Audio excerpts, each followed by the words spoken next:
దేవుడు మనల్ని ఏం చేశాడంట? మాట నాకు ఎంత నచ్చిందంటే, ఏం చేస్తాడంటే మనం అలక్ష్యము ఎవరు నేర్పరుచుకున్నాడు ఆయన? చెప్పండి. బలహీనులైన మనల్ని. అదే ఈ రోజున బలహీనులమైన మనల్ని దేవుడు ఏర్పరచుకుంటే మరలా నువ్వు తిరిగి బలహీనుడు అయిపోతున్నావేమో. ఒక మాట బల దగ్గర చదువుదాం.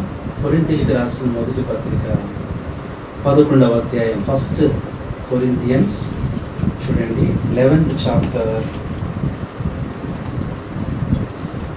1 కొరింథీ 11వ అధ్యాయము ఒక వచనాన్ని చదువుదాం. 1 కొరింథీ 11:30వ వచనం అందరం చదువుదాం. ఇందు నిమిత్తమే మీలో అనేకులు బలహీనులు. చాలు. ఇందు నిమిత్తమే మీలో అనేకులు బలహీనులు. ప్రార్థన చేసుకున్నాం. పరిశుద్ధమైన తండ్రి, చదవబడిన వాక్యం ద్వారా మాతో మాట్లాడండి. ప్రభు బలలో ఆత్మీయ బలహీనులను కాక ఆత్మీయ బలవంతులుగా పాల్పొందడానికి సహాయం చేయమని యేసు నామంలో ప్రార్థిస్తున్నాము తండ్రి.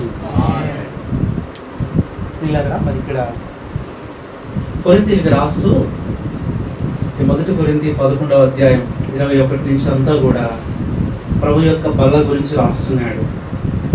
ఎవడు అయోగ్యంగా పాలుపంపులు పొందెనో వాడు ప్రభు యొక్క ఏం చేస్తాడు? పాత్రను గురించి, రొట్టెను గురించి ఏం చేస్తాడు? శిక్షకు కారణమవుతాడంటూ ఇప్పుడు ఏం చేస్తున్నాడు? ఆ మాట చెప్తున్నాడు. ఇందు నిమిత్తము మీలో అనేకులు బలహీనులు. ఈరోజు నా ప్రియ సహోదరుడా, ఆల్రెడీ బలహీనులను మనల్ని దేవుడు బలపరిస్తే రక్షణ పొంది నువ్వు బలహీనుడు అయిపోతున్నావేమో. చాలా మందికి బలహీనత ఉండదు. తొందరపాటు బలహీనత, తొందరపడి కోపడతారు, తొందరపడి విమర్శిస్తారు, తొందరపడి తిడతారు, తొందరపడి కొడతారు. ఒకసారి హృదయ సేవకుడిని పెద్ద ఆయన కోపడుతున్నాడు. బ్రదర్, మనం ఎట్లా వెళ్దాం? ఇంత సువార్తకి వెళ్దాం, ఇట్లా వెళ్దాం, అట్లా వెళ్దాం. చివరికి ఏం జరిగిందంటే ఆ సేవకుడు సహనం కోల్పోయాడు. ఆయన కొట్టేశాడండి. అది పెద్ద గొడవ కర్మీలు ఆ దినాల్లో. ఎందుకు కొట్టేవాడంటే ఆ బ్రదర్ అంటాడు, మీ పేరు చెప్పింది కానీ ఆ బ్రదర్ అంటాడు, అన్న ఆయన నన్ను అట్లా అంటున్నప్పుడు ఆయన ఫుట్బాల్ ప్లేయర్ అనమాట. నాకు అచ్చం ఫుట్బాల్ నాకు కనపడ్డాడన్న ఆయన. నేను అడిగి, నాకు చాలా సన్నిహితంగా ఉంటాడు సార్. అన్న నువ్వేంటన్నా ఇంత దీనుడు అన్నా, ఇంత ప్రేమ గలవాడు అన్నా, నీకు ఎలా కోపం వచ్చిందన్నా? నువ్వు విమర్శించావు కదా, ఎవరిని కూడా భయముతో ఉంటావు కదా అన్న. నాతో అన్నాడు, ఏమో తమ్ముడు, ఒక్క కిక్కిచ్చాను ఏమిటంటే నమ్ముతారా? ఈ దినానికి కూడా ఆయన సేవ లేదు. స్టిల్ కోసుకోమన్నాడు, పుణ్యకరించబడినాడు. ఎక్కడికి వెళ్ళిపోయాడో తెలియదు. జాగ్రత్త. ఆత్మీయ విషయాల్లో మనం బలహీనం అయిపోకూడదు. ఇక్కడ చాలాసార్లు మనం అనుకుంటాం, ఇందు నిమిత్తము మీరు బలహీనలు అవుతున్నారంటే ఇది శరీర సంబంధంగా అనుకుంటాం మనం చాలాసార్లు. అవునన్నా, అందుకే నేను నీరసంగా ఉందన్నా. ఈ శరీర సంబంధమైన బలహీనత గురించి ఎప్పుడు ప్రభు మాట్లాడు. శరీర రీతిగా అందరం బలహీనమే, అందరికీ అనారోగ్యాలు ఉంటాయి, అందరికీ ఆ నీరసం ఉంటుంది. కానీ నువ్వు శరీరంగా బలహీనుడిగా ఉన్నా పర్లేదు, కానీ ఆత్మలో ఎలా ఉండకూడదు? అది దాని గురించి చెప్తున్నాడు. మీరు అయోగ్యంగా పాలుపంపులు పొందితే, పరీక్షించుకోకుండా పాలుపంపులు పొందితే, ఇందు నిమిత్తమే, ఫర్ దిస్ కాజ్, ఇందు నిమిత్తం మీరు ఏమైపోతున్నారు? బలహీనులు అయిపోతున్నారు. ఆరాధన వర్తమానంలో బలహీనుడైన దేవుడు నన్ను, బలహీనమైన మనల్ని ఆయన ప్రేమించి ఏర్పరచుకొని ఏం చేసినాడు? క్రీస్తులో బలవంతులుగా చేసినాడు. తమ దేవుణ్ణి ఎరుగువారు బలము కలిగి గొప్ప కార్యములు వాగ్దానం ఉంది ఈ సంవత్సరం. తమ దేవుణ్ణి ఎరుగువారు బలము కలిగి గొప్ప కార్యములు చేసేవారు. తమ దేవుణ్ణి బలము కలిగి గొప్ప కార్యములు చేసేదారు. నన్ను బలపరచు వాని అందే నేను సమస్తము చేయగలను. నన్ను బలపరచు స్వామి అంటే నేను సమస్తము చేయగలను. నీ వలన బలమునందు మనుషులు నీ వలన బలమునందు మనుషులు నన్ను బలపరచు స్వామి అంటే నేను సమస్తము చేయగలను. నన్ను బలపరచు స్వామి అంటే నేను సమస్తము చేయగలను. నీ వలన బలమునందు మనుషులు ధన్యులు. నీ వలన బలమునందు మనుషులు ధన్యులు. దేవుడు మనల్ని బలపరిస్తే ఆత్మీయ జీవితంలో కొన్నిసార్లు నీ తొందరపాటు, నీ కోపం, నీ ఆవేశం నేనేం చేసేస్తుంది. ఈరోజు నా బలంలోకి వెళ్ళకముందు ఒక విశ్వాసికి ఉండకూడని 7 బలహీనతలు, శరీర బలహీనతలు ఉండొచ్చు. కాళ్ళ నొప్పులు ఉంటాయి, మోకాళ్ళ నొప్పులు ఉంటాయి, తలకాయ నొప్పి ఉంటుంది. ఇవన్నీ మామూలే, కామనే. ముందే చెప్పినాడు ప్రభు, ఆత్మ సిద్ధమే కానీ శరీరం already it is weekend vessel. అది ఆత్మలో ఎలా ఉండకూడదంట, బలహీనంగా ఉండాలి. చూడండి, ఎవరు బలహీనలైపోతున్నారు, ఎందులో బలహీనలైపోతున్నారు. ఒక విశ్వాసికి ఉండకూడని 7 బలహీనతలు ఉంటే దేవుడు వారిని ఒప్పుకోడండి. చూడండి, ఇందు నిమిత్తం మీరు చాలా మంది ఈ బలహీనత మెట్టు దగ్గరే జాగ్రత్త పడితే రెండో పనిష్మెంట్కి వెళ్ళాం. అదేంటి? రోగం. ఏ రోగం అది? ఆత్మీయ రోగం. మూడోది ఏంటి? మరణం. చాలా మంది నిద్రించుచున్నారు. ఈ బలహీనత దగ్గరే జాగ్రత్త పడితే, ఇక్కడే మనం కట్ చేయగలిగితే, ఇక్కడే ప్రభు దగ్గర క్షమాపణ కోరగలిగితే, సరి చేసుకోగలిగితే దేవుడు ఏం చేస్తాడు? కనికరిస్తాడు. ప్రభు దగ్గర బలలోకి వెళ్ళక ముందు ఈ ఆత్మీయ బలహీనతలు ఏమున్నాయో వాటిని మనం ప్రభు దగ్గర ఒప్పుకోవాలి. చూడండి, ఒక విశ్వాసంలో ఉండే 7 ఆత్మీయ బలహీనతలు. మొట్టమొదట రోమీయులకు రాసిన పత్రిక 14వ అధ్యాయము 1వ వచనం. ఒక విశ్వాసికి ఉండకూడని 7 బలహీనలుగా విశ్వాస విషయమై. చాలండి. మొట్టమొదటి ఏ బలహీనత ఉండకూడదు? వీకెండ్ స్ట్రెంత్ ఉండకూడదు. మన విశ్వాసం ఎప్పటికప్పుడు ఏమవ్వాలి? బలపరచబడాలి. విశ్వాసంలో రోమా 14:1, రోమా 4:19 కూడా రాస్తాడు. చదవండి, రోమా 4:19. కొంచెం బైబిల్ తీసి చదువు. 4:19 చదవండి. నువ్వు చదివేసరికి లాస్ట్ బస్సు కూడా వెళ్ళిపోయేటట్టుంది. చెప్పండి. విశ్వాస విషయమై. అది విశ్వాసంలో ఏముండకూడదంటే మనకి ఈరోజు బలహీనత వచ్చేస్తుంది. ఏమో బ్రదర్, నాకు నమ్మకం లేదు ప్రభు. ఏమో బ్రదర్, నాకు అంత నమ్మకం లేదు. ప్రభు కాపాడతాడంటావు, ప్రభు బాగు చేస్తాడంటావు, ప్రభు సహాయం చేస్తాడంట. విశ్వాసం ఏమైపోతుంది? విశ్వాసులమే, కానీ ఏంటంట, మా చిన్నప్పుడు ఒక అంకులు ఉండేవాడు. ఆయన చెప్పేవాడు, విశ్వాసుల్లో ఏం లేదంట. ఆయన అనేవాడు, ఆ మైసూర్ పాకులో మైసూరు లేదు, నేతి బీరకాయలో నెయ్యి ఉండదు, పెరుగు తోటకూరలో పెరుగు ఉండదు. విశ్వాసుల్లో విశ్వాసం ఏమైపోతుంది? ఆవిరైపోతుంది.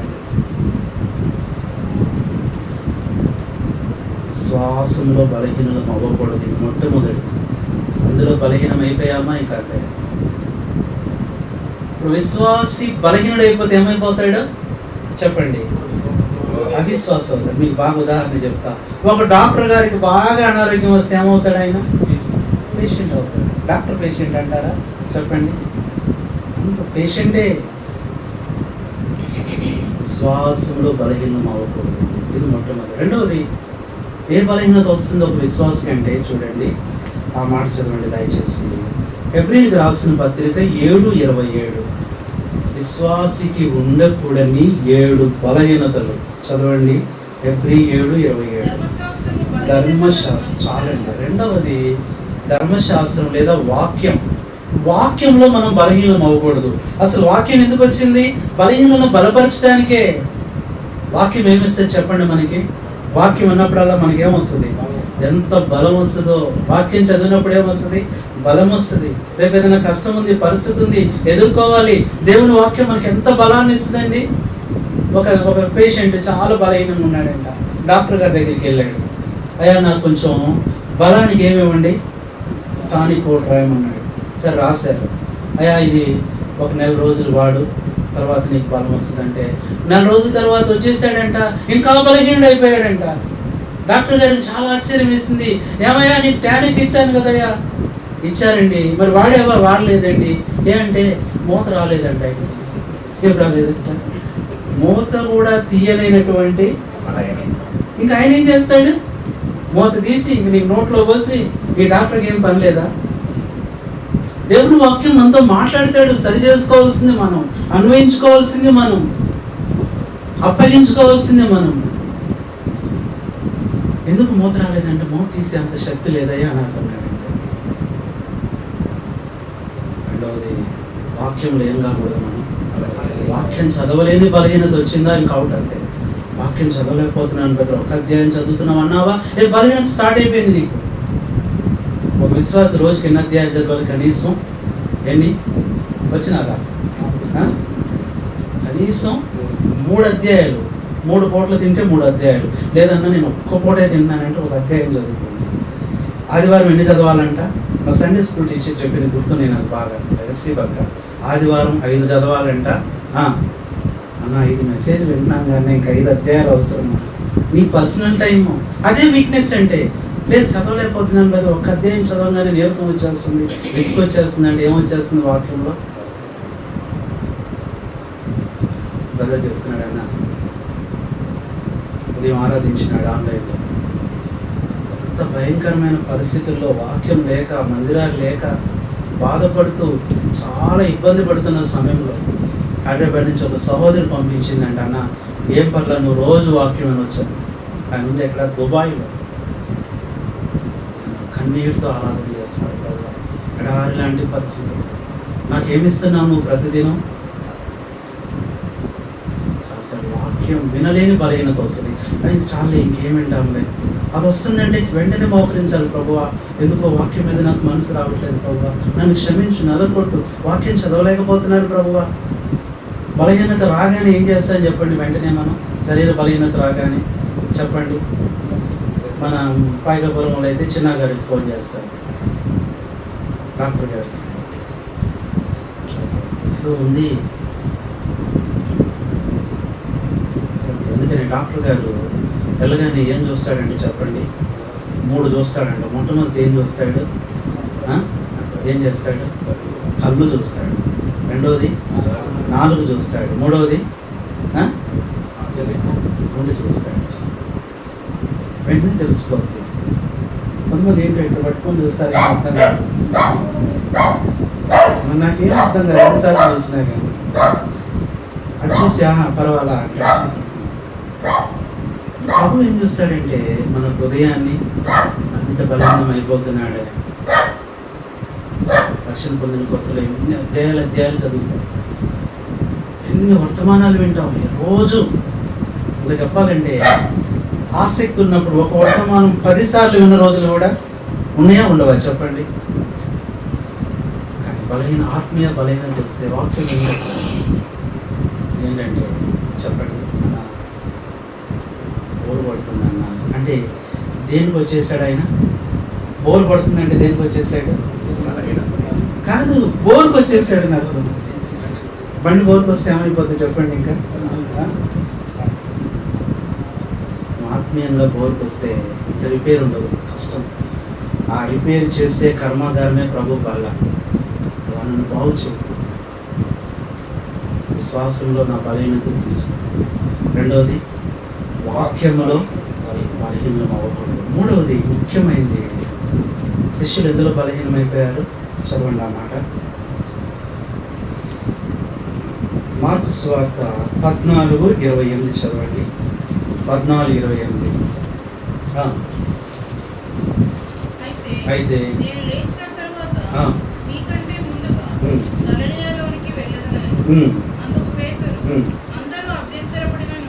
మార్కు 14:28 చదవండి.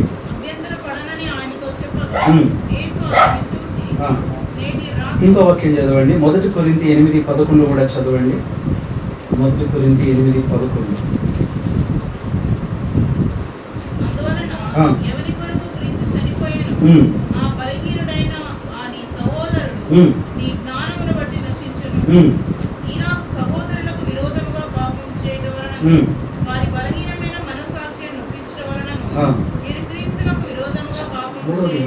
ఏం బలహీనం అయిపోకూడదంట, మనస్సాక్షులు ఏమవకూడదు, మనం బలహీనపడదు.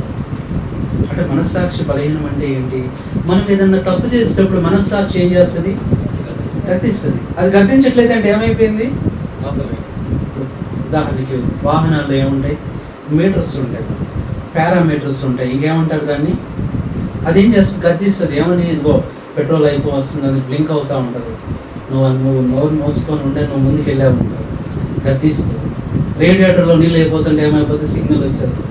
ఇప్పుడు అంటే అన్నిటికి వచ్చేస్తుంది, అక్కడ వచ్చేస్తుంది. అందుకని ఒక వ్యక్తి డ్రైవింగ్ ఎప్పుడు చేయాలంట? అన్నీ ఆఫ్ అయినప్పుడే నువ్వు డ్రైవ్ చేయాలంట. అక్కడ ఒక రెడ్ చూపిస్తుంది ఏంటి చెప్పండి? అసలు బ్రదరు కారు వెళ్తా ఉంది, అది మోగుతానే ఉంది. ఏమన్నా మోగుతుందంటే ఆ సీట్ బెల్ట్ మోగితే కానీ అది కొత్త కారు మోడల్ అంట. సీట్ బెల్ట్ పెట్టుకుంటే కానీ సరే ఒకరోజు మోగట్లా. అన్న ఏంటి నువ్వు సీట్ బెల్ట్ పెట్టుకోలేదు కదా మోగుతుంది ఏంటంటే, నాకు పెట్టుకోలేదు కానీ నాకు బెల్ట్ పెట్టాను అన్న అంటున్నాడు. ఏం ప్రయోజనం? ఆయనకు పెట్టుకోలేదు కానీ బెల్ట్ పెట్టేశాడు. అంటే దేన్ని మోసం చేస్తున్నావు నువ్వు? కారు కూడా అనుకున్నది. ఈ సంగతి అట్టుందా? ఈ మనస్సాక్షిని ఎందుకు గద్దించట్లేదంటే బలహీనం అయిపోయినట్టే. ఇంకా నువ్వు పాపం చేస్తున్నావు. రేడియో పారామీటర్ అంటారండి, పారామీటర్ ఇంకా ఏమంటారు దాన్ని అంటారండి మెకానికల్ లాంగ్వేజ్లో. అది హెచ్చరిస్తూ ఉంటుంది. మన మనస్సాక్షి మనకు ఒక ఆ మీటర్ లాంటిది. నువ్వు ముందుకెళ్ళిపోతున్నావు జాగ్రత్త, నువ్వు కోపడుతున్నావు జాగ్రత్త, నువ్వు ప్రార్థన చేయలేకపోతున్నావు జాగ్రత్త, అదిగో నువ్వు తప్పు చేస్తున్నావు జాగ్రత్త. మనస్సాక్షి ఏం చేస్తుంది? ఇస్తుంది. ఇప్పుడు గద్దించట్లేదంటే ఏమైపోయినట్టు? చాలా భయపడాలి. పాపం చేస్తున్నావు, నువ్వు భయపడట్లేదు. అదేంటండి నీ సహోదరునికి విరోధంగానూ మాట్లాడుతున్నా నువ్వు భయపడట్లేదంటే ఏమైపోతుంది? మనస్సాక్షి. విశ్వాసంలో బలహీనం అవ్వకూడదు, రెండవది. వాక్యంలో బలహీనం అవ్వకూడదు, మూడవది. మనస్సాక్షి. నాలుగవది చూడండి, 1 పేతురు 3:7. 1 పేతురు చదవండి దయచేసి. 1 పేతురు 3:7. అటువలనే జీవమును కృపావరంలో మీ భార్యలు మీతో పాలివారై ఉన్నారని తిరిగి ఎక్కువ బలహీనమైన ఘటమని భార్యను సన్మానించి మీ ప్రార్థనలకు అభ్యంతరం. అది ప్రార్థన విషయంలో అభ్యంతరం కాకుండా ఏం చేయాలి చెప్పండి? జ్ఞానం చొప్పున వాటితో. కాబట్టి ఇక్కడ ప్రార్థనలో బలహీనం అయిపోకూడదు. ప్రార్థనలు ఏమవ్వకూడదు చెప్పండి? బలహీనం అయిపోకూడదు. చాలాసార్లు ప్రార్థనలో ప్రార్థన చేయడానికి మనసు అదేదో 2 మాటలు చేసి ఉదయం ప్రార్థన ఎందుకంటే రాత్రి అంతా కాపాడాడు కాబట్టి, రాత్రి ప్రార్థన ఎందుకు? పగలంతా కాపాడాడు కాబట్టి. దేవునితో మాట్లాడలేని బలహీనత. అందుకని అన్నాడు ప్రభు, చెప్పాడు కదా, మీరు ఇక్కడే ఉండి ఏం చేయండి? ప్రార్థన చేయండి. నేను వెళ్ళొస్తానని చెప్పాను. అంత దూరం వెళ్ళాడు. వెళ్ళేసరికి ఏం చేస్తున్నారు వీళ్ళు? అప్పుడు కోపడినాడు, మీరు నాతో కొద్దిసేపు అయినా మెలకువగా ఉండలేరా అని అప్పుడు చెప్పాడు. ఆత్మ సిద్ధమే కానీ ప్రార్థనలో బలహీనం అవ్వకూడదు. ప్రార్థన చేయలేని బలహీనత వచ్చిందంటే ఆత్మీయంగా వ్యక్తి చనిపోయినట్లయితే. ఎన్ని రోజులైంది నువ్వు ప్రార్థన చేసి? వ్యక్తిగత ప్రార్థన, కుటుంబ ప్రార్థన చాలా ప్రాముఖ్యం. వ్యక్తిగత ప్రార్థన లేకపోతే వ్యక్తిగతంగా చచ్చిపోయినట్టు, కుటుంబ ప్రార్థన లేకపోతే చాలా ముఖ్యం. నేను ఒక్కొక్కటి వివరించట్లేదు కదా. హెచ్చరికలు, ప్రార్థనలో బలహీనత ఉండకూడదు కాబట్టి అందుకని అంటున్నాడు. కొన్నిసార్లు భర్త బలహీనం అయిపోతే భార్య ఏం చేయాలి? ప్రార్థనకు పురికొల్పాలి. ప్రార్థనకు సావకాశం కలిగినట్లు అంటున్నాడు. ఎంత తిట్టుకున్నా, ఎంత కోపడినా కుటుంబ ప్రార్థన వరకే. అందుకని అన్నాడు, సూర్యుడు అస్తమించే వరకే. ఇక రాత్రి కూడా ఉండదు. కొంతమందికి 3 రోజులు 4 రోజులు ఉంటుంది. ఒకసారి ఒక ఆయన అంటున్నాడు, అన్న ఇంకా దిగలేదన్నా, ఏంటంటే సైతాన్ని తలకాయ మీద నుంచి దిగలేదన్నా. ఎవరికన్నా అంటే సిస్టర్ అన్నా అంటే కొన్నిసార్లు బ్రదర్సే తలకాయ మీద కూర్చుంటాడు. సండే స్కూల్లో మేము నిద్రపోతా ఉన్నప్పుడు ఇట్లా కూరపాట్లు పడుతున్నప్పుడు అనేది వరే మళ్ళీ ఇచ్చిన వాడు తలకాయ మీద సైతాన్ని కూర్చొని ఊపుతున్నాడు అని. ఇక ఆ మనిషి నిద్రపోయే వాళ్ళం కాదు. ఇంకా అర్థం ఏముండకూడదు. 4 5వది చూస్తే ఒక విశ్వాస ఎక్కడ బలహీనుడు అవ్వకూడదంటే రోమిలికి రాసిన పత్రిక 8వ అధ్యాయము 26. రోమా 8:26 చదవండి. ఇక్కడ నా టైం అయిపోయింది. రోమా 8:26 చదవండి దయచేసి. అటువలే చాలు. ఎందుకంటే ఉచ్చరింప సఖ్యంగాని మూలుగులతో ఆత్మ మనకి ఏం చేస్తున్నాడు? ఎందుకంటే కొన్నిసార్లు విశ్వాసి ఆత్మలో బలహీనుడైపోతాడు. ఆత్మ విషయమై మనకి ఏముండాలి? దీనత్వం ఉండాలి. ఆత్మ విషయమై బలం ఉండాలి. ఆత్మ విషయమై ధైర్యం ఉండాలి. ఆత్మ విషయమై ప్రేమ ఉండాలి. ఆత్మ విషయమై విశ్వాసం ఉండాలి. ఆత్మ విషయమై నిరీక్షణ ఉండాలి. ఇవన్నీ కూడా ఆత్మ సంబంధమైనవి. ఇవి లేకపోతే ఆత్మలో బలహీనం కాదు.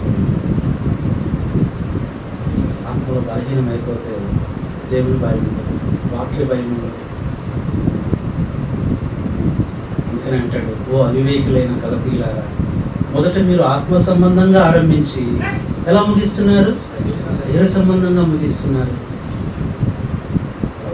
ఆత్మ సంబంధంగానే మన జీవిత యాత్ర కొనసాగాలి, ముగించాలి. ఆత్మలో బలహీనత చెప్పాను. శరీరంగా బలహీనత ఉన్న ప్రభు కనికరిస్తాడు, చూపుతాడు. కానీ ఆత్మ విషయంలో బలహీనత ఉండకూడదు. 2వది, ప్రభు బల దగ్గర అంటే భయం, చాలా భయపడుతుంది, వణుకుతూ.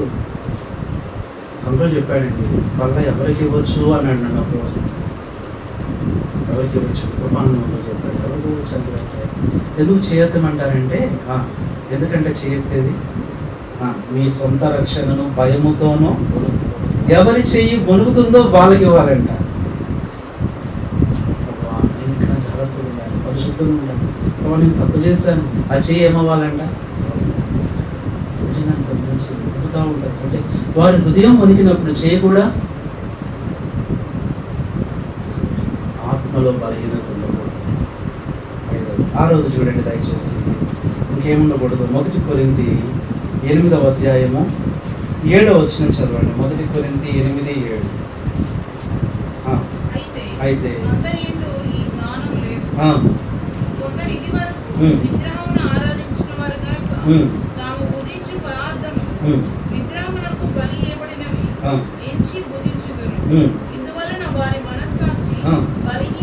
బలహీనమైనదై అపవిత్ర. కాబట్టి పరిశుద్ధతలో బలహీనం ఉండకూడదు. కొన్నిసార్లు ఎట్లా ఉంటుందంటే అది పాపమైన చూసేయాలి. ఉదాహరణ ఫర్ ఎగ్జాంపుల్ టీవీ అనుకుంటే పొరపాటున ఏదో వచ్చింది, ఏం చేస్తారు చెప్పండి? చాలామంది అనుకుంటారు పాత సినిమాలు అయితే తప్పులేదనుకుంటారు, పాత పాటలు చూడొచ్చు అనుకుంటారు, బ్లాక్ అండ్ వైట్. చూడండి, ఇదేంటి బలహీన అంటే పరిశుద్ధత విషయంలో ఏం చేస్తున్నావు నువ్వు? బలహీనం అయిపోతుంది. పర్లేదులే, చూసినా పర్లేదులే, విన్నా పర్లేదులే, ఇంకెట్లా వెళ్ళిపోతుందంటే పాడినా పర్లేదులే, అభోగ సంబంధమైన పరిస్థితుల్లోకి వెళ్ళిపోతారు. పరిశుద్ధతలో బలహీనం కాకూడదు. కంట్రోల్. ప్రభా నేను అలాంటివి వినను, అలాంటివి చూడను. ఎప్పుడైతే మనం ప్రభుని ఎరిగిన తర్వాత అవి నిశ్చయం చేసుకొని తీర్మానం చేసుకున్నామో అవి కంటిన్యూ అవ్వాలండి. రక్షణ పొందిన కొత్తలో ఎట్లా ఉంటుంది? వాళ్ళు ఫస్ట్ కనపడితే అక్కడే కళ్ళు మూసేయడం, ప్రభా క్షమించాలి. మరి ఉన్న కొద్ది ఏమైపోతుంది? వాళ్ళు అంటించినా కూడా అంటించారు. ఏమంటిస్తున్నారు సార్? ఏమొస్తుంది? లేదా ఎంతమంది అయింది లోక సంబంధమైన? ఎన్నోది చెప్పండి? 7వది చివరిది, మన భక్తిలో బలహీనత రాకూడదు. ప్రభుని సేవించే విషయంలో, భక్తి చేసే విషయంలో. చదవండి అన్నమాట.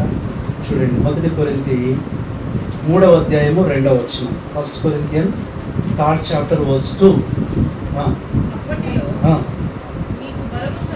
మీకు బలము చాలకపోయినందున పాలతోనే మిమ్మల్ని పెంచుతుంది కానీ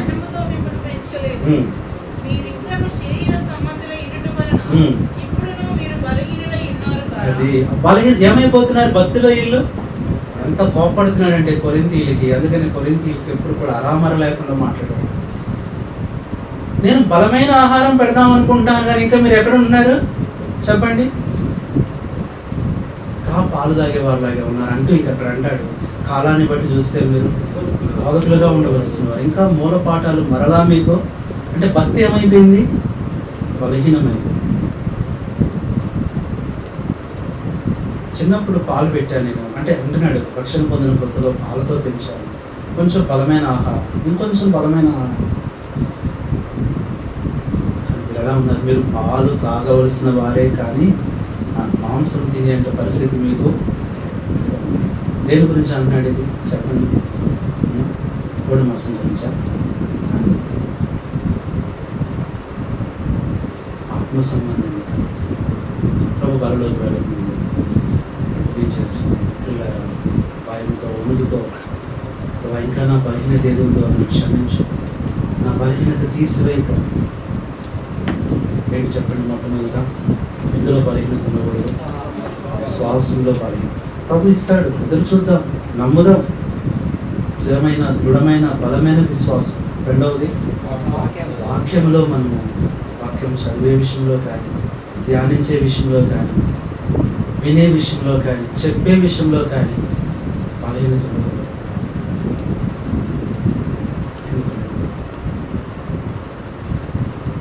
వాక్యంలో మనం ఎలా ఉండాలి, బలవంతులను. మూడవది ఎందులో బలహీనత రాకూడదు, మనస్సాక్షి విషయంలో బలహీనత రాకూడదు. నాలుగవది ప్రార్థనలో బలహీనత రాకూడదు, ప్రార్థన చేయలేని బలహీనత ఉండకూడదు. ఐదవది ఆత్మలో స్పిరిచువల్ వీక్నెస్ ఉండకూడదు. ఆరోది ఎందులో అన్నాడు, పరిశుద్ధత విషయంలో. అందరిగా నువ్వు పాపంలో పడిపోతున్నావు. ఏడవది భక్తి, ఆత్మీయ జీవితంలో ఎదిగే విషయంలో, వర్ధిల్లే విషయంలో బలహీనత అనేది.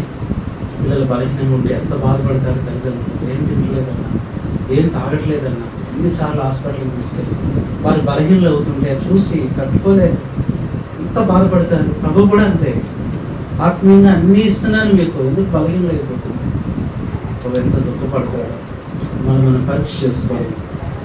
ప్రభు నా బలహీనత ఇంకేదైతే ఉందో అది తీసివేయి, నన్ను క్షమించు, మీ రక్త ప్రోషంలోకి వస్తున్నాను, నన్ను బలపరిచి ప్రభు, క్రీస్తునందు నన్ను బలవంతునిగా చేయి.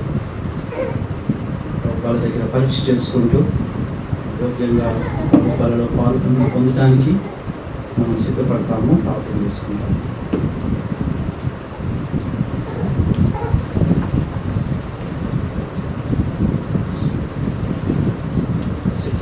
ప్రార్థన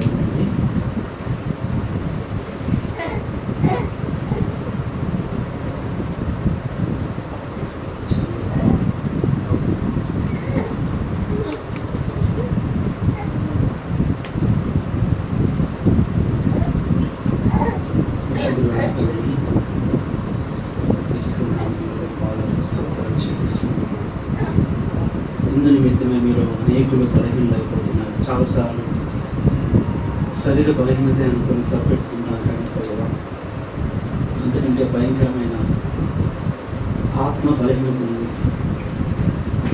చాలా భయంకరమైనది, హృదయాన్ని కఠినం చేస్తుంది, దేవునికి విరోధంగా రేపుతుంది. అట్లా చాలామంది నష్టపోయిన వారు, చెదిరిపోయిన వారు ఉన్నారని వాక్యం హెచ్చరిస్తుంది. మేము అలా ఉండక ప్రభువా, మంచి ఆత్మీయంగా బలవంతులుగా ఉండడానికి సహాయపడండి. 7 విషయాల్లో ఇక్కడ ఇంకా బలహీనత ఉందో తీసుకుని బలపరచుమని మీరు ఎక్కడ పోషణ తెచ్చుకుంటూ ఈ శరీరానికి రక్తానికి యోగ్యంగా దర్శనం యేసు నామములో స్తుతులతో ప్రార్థిస్తున్నాము తండ్రి. సందర్భంగా ప్రార్థన ఉంటుంది.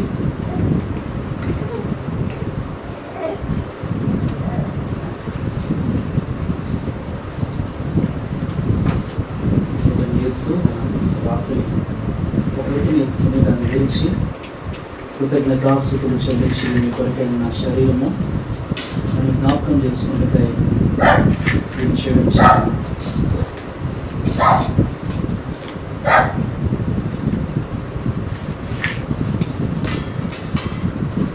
పరిశుద్ధులైన తండ్రి, యేసుప్రభు నామంలో మా పాదాలకు స్తుతులు స్తోత్రాలు వందనాలు చెల్లిస్తున్నాం.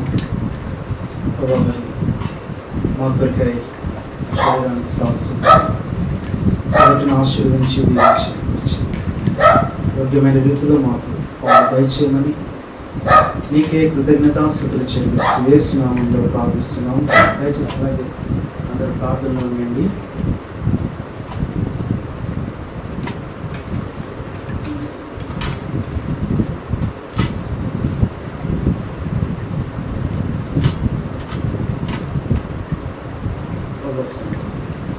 అలాగే అందరూ ప్రార్థనలో ఉండి దయచేసి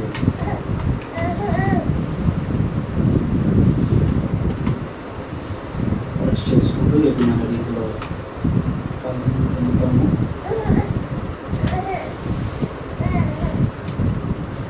ఇప్పుడే హస్తాన్ని చూపించండి దయచేసి. ఇప్పుడే హస్తాన్ని కనపడేటట్లు చూపించి యోగ్యంగా పవిత్ర శరీరానికి సాధిస్తున్నాము.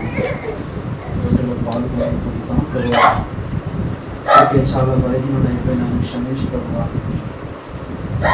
ఏ బలహీనత నన్ను నిలబడి చేయకూడదు, ఏ బలహీనతకు నేను గురి కాకూడదు.